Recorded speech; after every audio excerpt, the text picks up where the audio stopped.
as I look at this, I don't blame John Laurinaitis.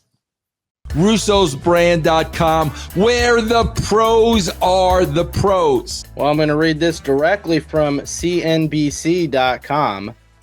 The co-defendant in the bombshell lawsuit accusing former WWE boss Vince McMahon of sexual abuse and sex trafficking has agreed to cooperate with and give evidence to the woman suing the pro wrestling mogul and the company. The co-defendant, John Laurinaitis, also reached a confidential settlement with McMahon's accuser, Janelle Grant, according to a statement issued by their representatives on Wednesday. A filing Wednesday in U.S. District Court in Connecticut shows that the lawyers for Grant and Laurinaitis agreed to dismiss her lawsuit against as it applies to the former wrestler and WWE executive with prejudice, which means that it cannot be refiled. Yeah. John Laurinaitis has agreed to cooperate and provide evidence in Janelle Grant's lawsuit against Vince McMahon and WWE, the rep said in the statement obtained by NBC News. His agreement to a confidential settlement is a pivotal next step towards holding McMahon and WWE accountable and bringing justice to Ms. Grant after years of sexual abuse and trafficking, the rep said. Mr. Laurinaitis looks forward to moving on with his life. We cannot provide any additional details at this time. Jessica Rosenberg, a lawyer for McMahon, in a statement to CNBC said, today's dismissal of John Laurinaitis as a defendant doesn't alter the facts of this case in any way. Vince McMahon never mistreated Janelle Grant, Rosenberg said. No matter how many press releases her team issues, the truth remains unchanged.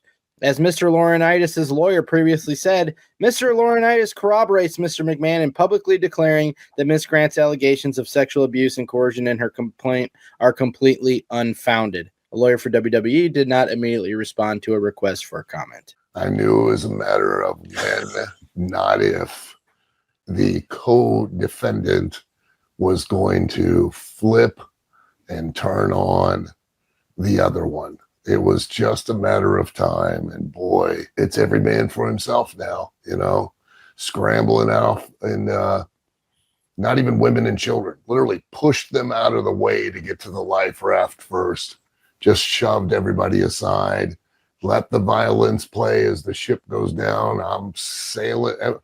I can't wait to go on with my life and put this behind me. Because, oh my God, that is not surprising news at all.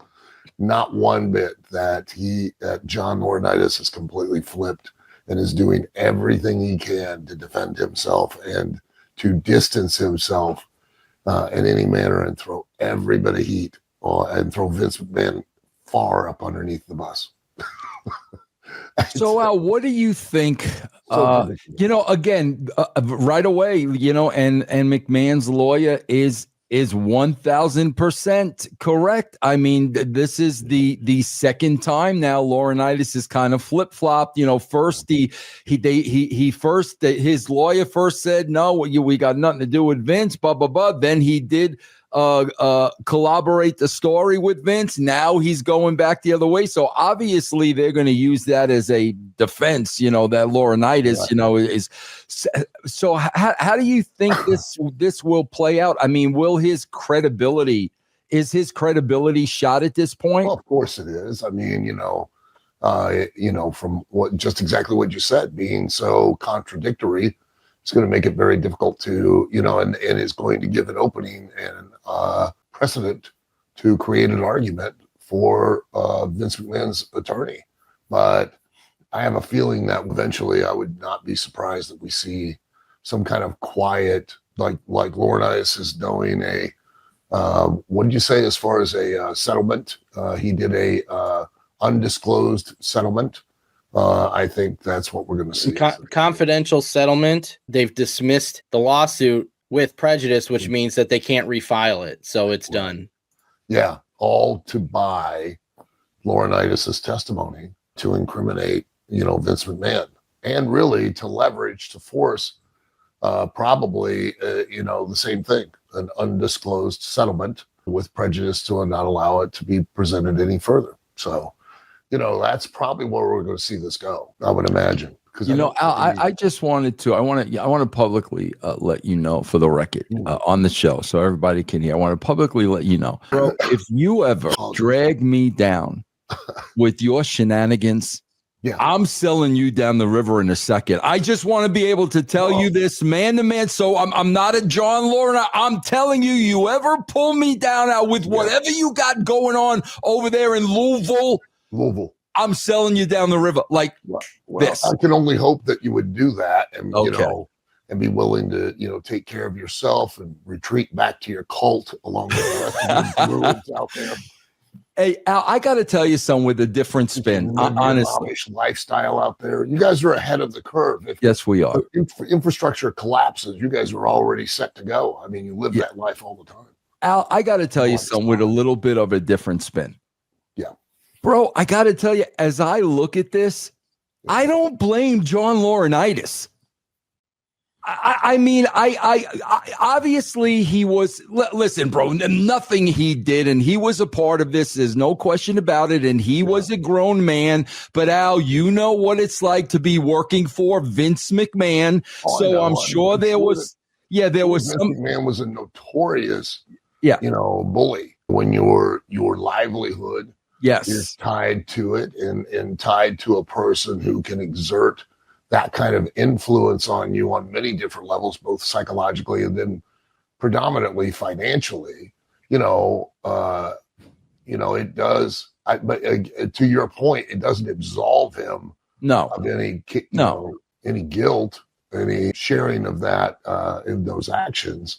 It doesn't take away from any of that culpability whatsoever. He's not he was a grown man, right? But it does put people. Janelle Grant is to one degree in a situation. It puts John Laurinaitis in a situation because of the fact that Vince did wield so much influence, authority, and power, not just within. I don't think people really understand the scope of Vince's influence.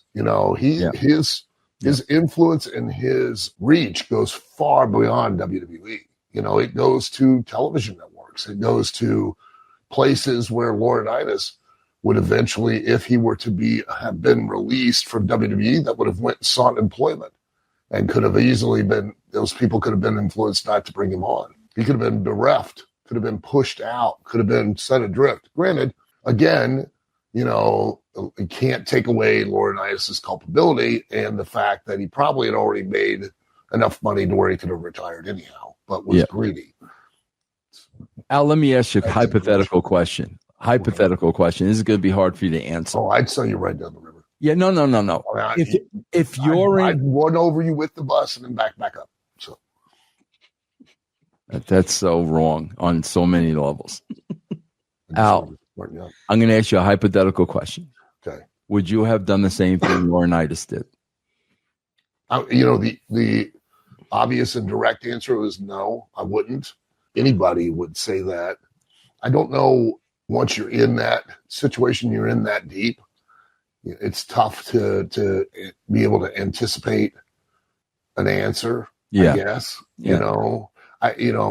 I'm sure a lot of what took place didn't just like that. And so you start to get into the whole psychology of the situation and the whole, it would be fascinating to hear a mental health professional's evaluation on the dynamic of what creates a circumstance where people that would typically go against their own moral convictions to be accepted and go along with an authority figure of that nature. Yeah. We all are going to go, oh, I'd never do that. No, bro, this is probably right. You might not, but then you also have to take into account. You understand? I mean, I'm not saying this about Vince. I'm just saying this in general.